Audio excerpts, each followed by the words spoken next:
যে মসজিদ এয়ারপোর্ট হওয়ার পূর্বে অনেক পূর্বে হয়েছিল, আজ কেন সেই মসজিদ ভাঙার সিদ্ধান্তে আমরা অটল? রাজ্য সরকারের কাছে আবেদন করব, কখনোই ঠিক নয়।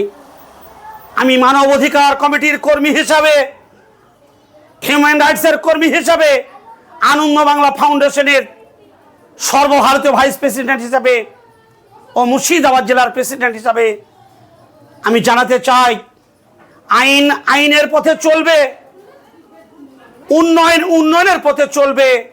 রাজ্য সরকার উন্নয়নের বন্যা বইবে, এটা আশা করব। জাতপাতের রাজনীতি থেকে দূরে সরে আসা উত্তম। দীর্ঘমেয়াদী সরকারকে ভবিষ্যতে স্থায়ী থাকতে গেলে জাতপাত বাদে আমরা উন্নয়নের স্বার্থে জাতি ধর্ম বর্ণ নির্বিশেষে, দল বল নির্বিশেষে সরকারের কাজ করবে আশা করব।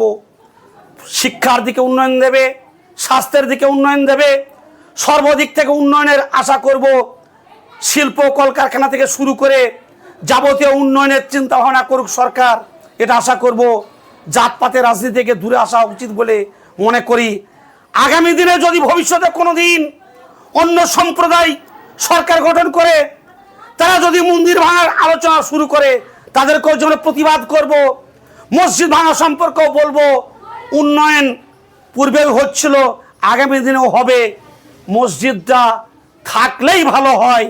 যদি মসজিদ সরাইতেই হয়, তাহলে পরে মুসলিম সমাজের নেতৃত্বদেরকে নিয়ে বসে তাদেরকে বুঝিয়ে সার্বিক সরকারের উন্নয়নের কথা বুঝিয়ে সমস্ত সম্প্রদায়কে একত্রিত করে কাজ করা, আলোচনা করা উচিত বলে মনে করি। মুখ্যমন্ত্রী শুভেন্দু অধিকারী এই প্রসঙ্গে বলেন যে এয়ারপোর্টের সুরক্ষা জাতীয় নিরাপত্তা অগ্রাধিকার পাবে সব থেকে আগে। ওটা মুখে যেমন বলা হচ্ছে জাতীয় নিরাপত্তা অগ্রাধিকার, এটা আইনের ব্যাপার, নিশ্চিত সত্য কথা। পবিত্র কোরআনে ও হাদিসেও কোরআনে উল্লেখ আছে, যে দেশে বসবাস করা হয় সে দেশের আইনকে প্রাধান্য দেওয়া দরকার, অবশ্যই ওটা মানব।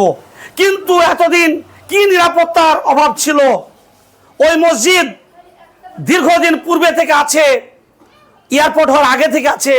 এয়ারপোর্ট যখন হয়েছিল তখন মসজিদটা দেখেই এয়ারপোর্ট করা হয়েছে।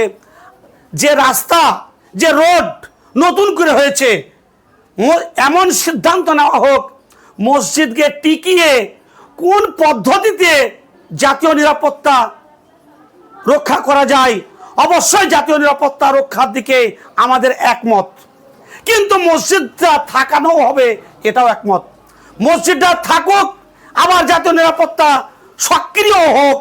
কি কৌশলে করা হবে, কোন পদ্ধতি করা হবে, এটার নামই আইন কানুনের বিষয়। বলবো সরজমিনে তদন্ত করে সমস্ত সম্প্রদায়ের মানুষকে, খাস করে মসজিদ কমিটির পক্ষ থেকে আলোচনা করে সিদ্ধান্ত করা উচিত। মুসলিম সমাজের নেতা হিসাবে জমায়েত উলামা হিন্দের সভাপতি সিদ্দিকুল্লাহ চৌধুরী সাহেব এবং দীর্ঘদিনের প্রাক্তন রাজ্য সরকারের মন্ত্রী, দীর্ঘদিনের এবং যোগ্য ব্যক্তি হিসাবে সিদ্দিকুল্লাহ চৌধুরী যে কথা বলেছে সে কথা ফেলনা নয়। যথা টাইমে যথাযোগ্য আলোচনা করা উচিত বলে মনে করি।